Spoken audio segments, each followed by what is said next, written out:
Hey everybody, welcome back to the bonus content. We got NHL vet and Middletown, New Jersey native in the house. My boy from home, James van Riemsdyk. Reamer, thanks so much for joining us, man. All right, I'm ready for it. Let's hear it.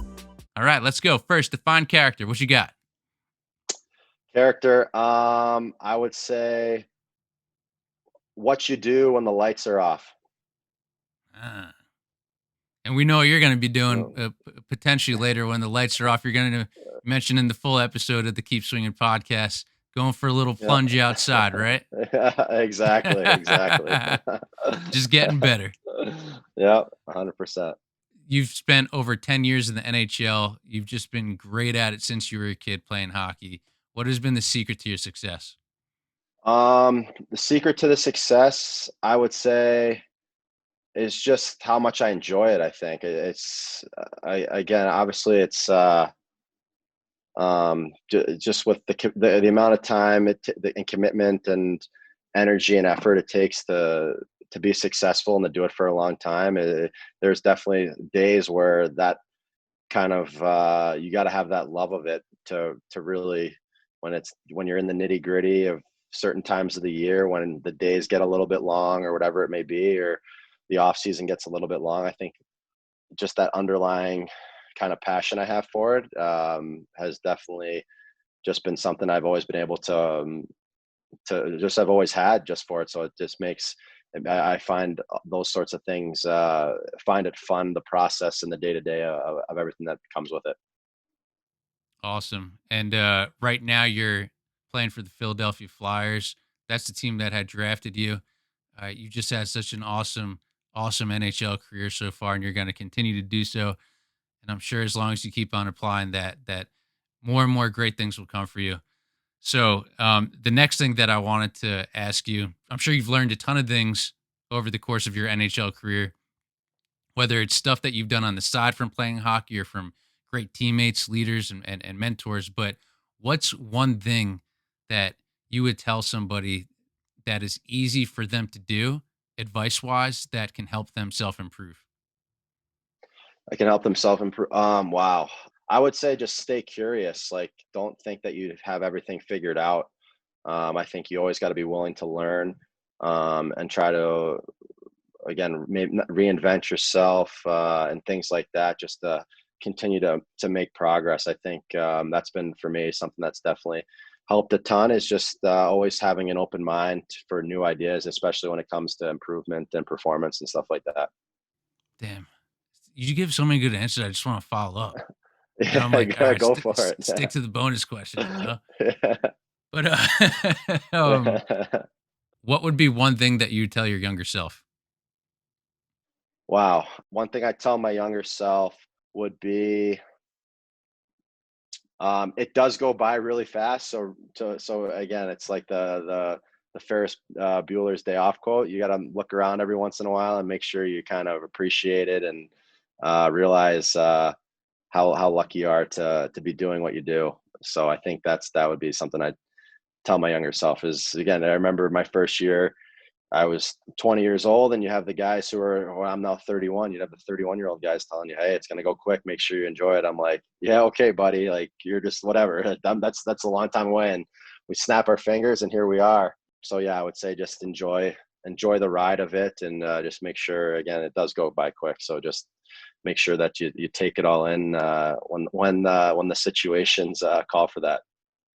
That's great that you've been able to realize that, especially now, and be able to apply it, having a newborn in your family, again with your beautiful wife Lauren, and just being and growing as a professional and as a father, and just really kind of taking that step back again and just appreciating everything that you have in life.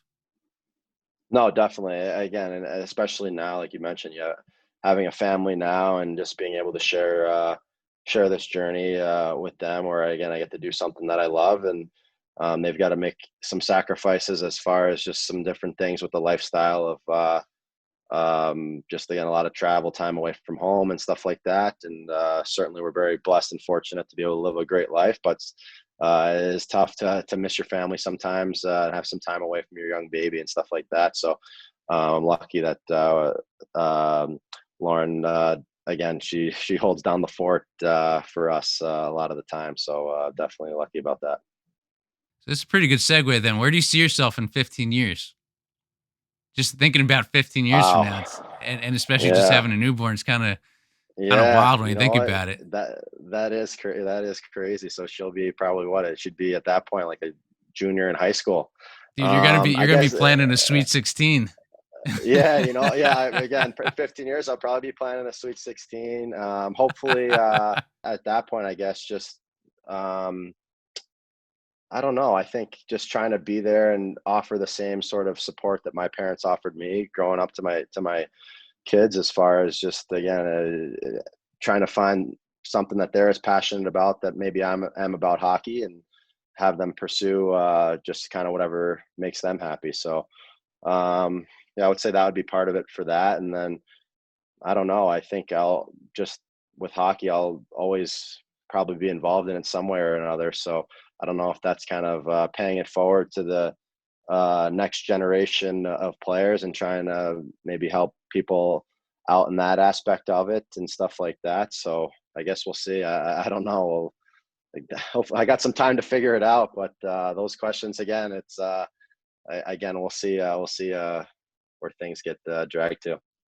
In 15 years, we're gonna be doing this again, so I'm sure Yeah, we'll yeah. both All right, find we'll out circle sooner rather back than then. later. Yeah, Yeah, exactly. we'll finish up with these two. For the Jersey Shore people out there, where would we most likely find you? Whether it's like a restaurant or beach, like what's your go-to Wow. spot?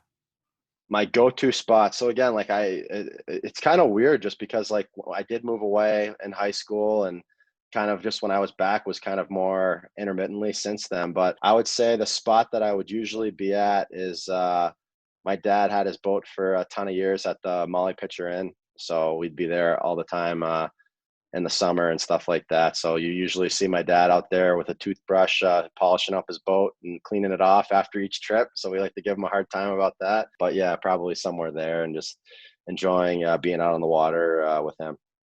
Were you born right over there too? Right in what's the I name of the was house? born in yeah, what is that I'm hospital like called again? blanking. But no, It's River something, yeah, right? it's yeah, That's where I was born. Riverview, Yeah, Riverview. Riverview. Yeah. That's Yeah, where I was no, I born. was born. I was born in Old Bridge, but no, I think my youngest brother was born at a Riverview. So Gotcha. Good yeah, place to be yeah, born. yeah, there you go. And CBA, what is Yeah. your biggest memory from CBA, and what was your favorite snack from the cafeteria? Well, favorite snack from the cafeteria was the chocolate chip cookies. Dude, the Otis I think Spunkamars. they were three for $1, I think. So that Yes. was always a nice little treat when right when I'd get on the bus, if my mom would like, she'd be like, she knew, so she'd be like, "Hey, this is for those cookies. So here you go." And then, yeah, as far as CBA, some of my biggest memories, it's kind of funny how like my journey has gone, just because again, I remember just growing up and going to the CBA hockey games as like when I was like elementary school or middle school, and it was like a huge dream to be able to play for the CBA hockey team. And then kind of getting a chance to do that was pretty sweet and pretty special. And obviously winning the state championship before I moved on to try to chase down my other hockey dreams and stuff like that. But yeah, just that, I would say just the overall camaraderie of being at CBA for those 2 years was awesome. And again, obviously still have a ton of close friends from there. So just again, those 2 years are definitely 2 years that I look back on very fondly, and they were just great. Yo, you could say that again, the camaraderie. That's why we're here today, man. And one of the best things about having gone there together. And before we let you go, shoot out your social media platforms so everybody could stay in touch.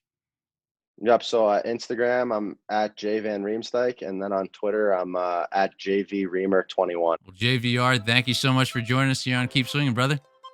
All righty. Thanks again for having me. Hey, everybody, thank you so much for watching that episode of Keep Swing. Man, we have so many more awesome guests on the way, and I don't want you to miss any of it. So please subscribe to the YouTube channel. Also, feel free to go back and watch past episodes. And again, if you subscribe to the channel, that is the best way to find out who we are going to have on the show next. And if there's a guest that you want on the show, I will do all that I can to have him or her come on. So please leave a comment. Let me know who you want to see on Keep Swinging coming up. And And also, too, feel free to leave a comment what you thought about the episode in the comment section below. Give it a like. And if you head over to Instagram, I'll be posting clips from all these interviews, just a little daily inspiration. And there you can interact with me as well. Until then, have an awesome day and keep swinging.